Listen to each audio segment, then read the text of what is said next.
Magandang gabi po sa ating lahat. Ako po si Letty Del Rosario. Ako po ang District President ng District 1 ng Manila.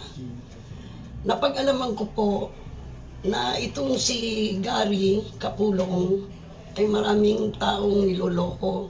Sa katunayan po, dahil sa ako po ay kilalang-kilala sa District 1, yung mga tao po ay pumunta sa bahay para humingi ng tulong.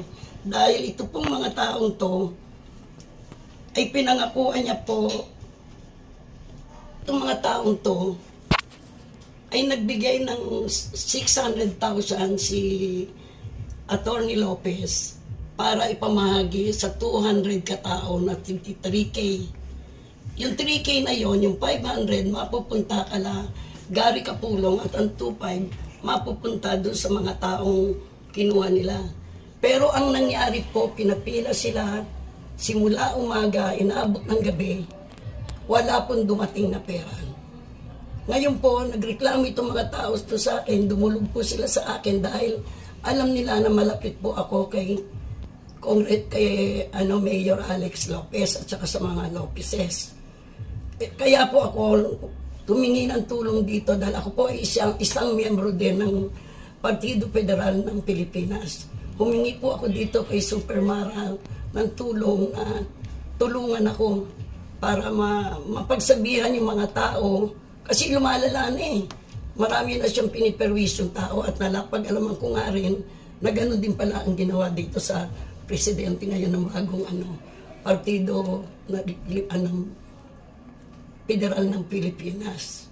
At ito pa pong itong si Gary Capulong, siya po ay nangutang sa amin ng 300,000. Nag-issue lang po siya ng cheque na talbog po. Ito po, mayroon po, pakikita ko po sa inyo yung cheque.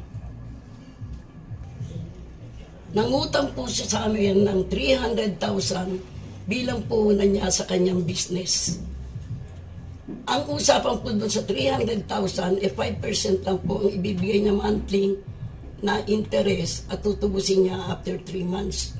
Ngayon po, taon na po, nag-issue siya sa amin, nakapagbigay lang siya ng ilang hulog. Pagkatapos ngayon, nag-issue siya ng cheque na 157,000. Ngayon po na sinisingil ko siya at tinatawagan ko sa telepono, hindi na po sumasagot. Pinuntahan ko po yung bahay nilang original dito sa Rojas, sa Medeca Homes. Wala na po sila ron, umalis na. Ngayon, na-trace ko po kung saan sila lumipat. Pinuntahan ko po sa barangay kanina, kaalis lang daw at nagpunta sa NBI. Ang umarap sa akin, yung kanyang asawa na si Marian.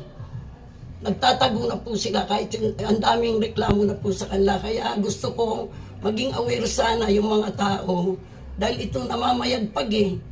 Nasa barangay 28 na naman daw ngayon to. Naghahanap ng mga politiko na kunwari tutulungan niya. Kaya ako dumulog dito kay Super Mara kasi siya lang po makakatulong sa amin. Masyado na pong pandoloko ang ginagawa niya. Hindi po natin pababayaang maging opisyalis ng partido pagka ganyan ang gawain. Mali po yung mga ginagawa nilang yan. Tapos ngayon po may pinalabas sila na yung bagong halal namin peke. Paano po magiging peke yun? Puro yung picture nga niya nakapost ngayon sa sa FB, sa social media. Kaya binabalaan ko po ng mga District 1, nabibiktima na niya eh. Sila anong district yan? District 4 yata 5. Binabalaan ko po kayo, pagka lumapit sa inyo yung Gary Capulong na yan, kunwari na yan, kay Mokong Tan, malaki po ang nito, atraso. Yung tumakbong konsihal ng District 1 ng Manila. Kaya po siya palipat-lipat ngayon ng bahay. Yun lang po, sana po maging babala na sa atin to. Attorney Lopez, panawagan lang po, ito po ba ang gusto ninyong maupo sa inyong samahan na nanloloko ng mga tao? Kumukuha ng mga pera para magpagawa ng ID sa mga probinsya kung saan-saan at gusto nyo sirain ang imahe ng Partido Federal ng Pilipinas, Manila Chapter, at Presidente Bongbong Marcos, wag po natin pabayaan na meron tayong mga taong salot. Kailangan po na malipol natin itong mga taong ito para hindi na kumalat ang sa salot sa ating bansa. Panawagan lang po, itong, kung pwedeng makulong na to, marami na itong niloloko eh. Gari Kapulong. Yun lang po, at sana ay ma-actionan agad. May mga kilalang-kilala naman siya eh. Nagtatago nga lang, baka mag-wig na yan eh.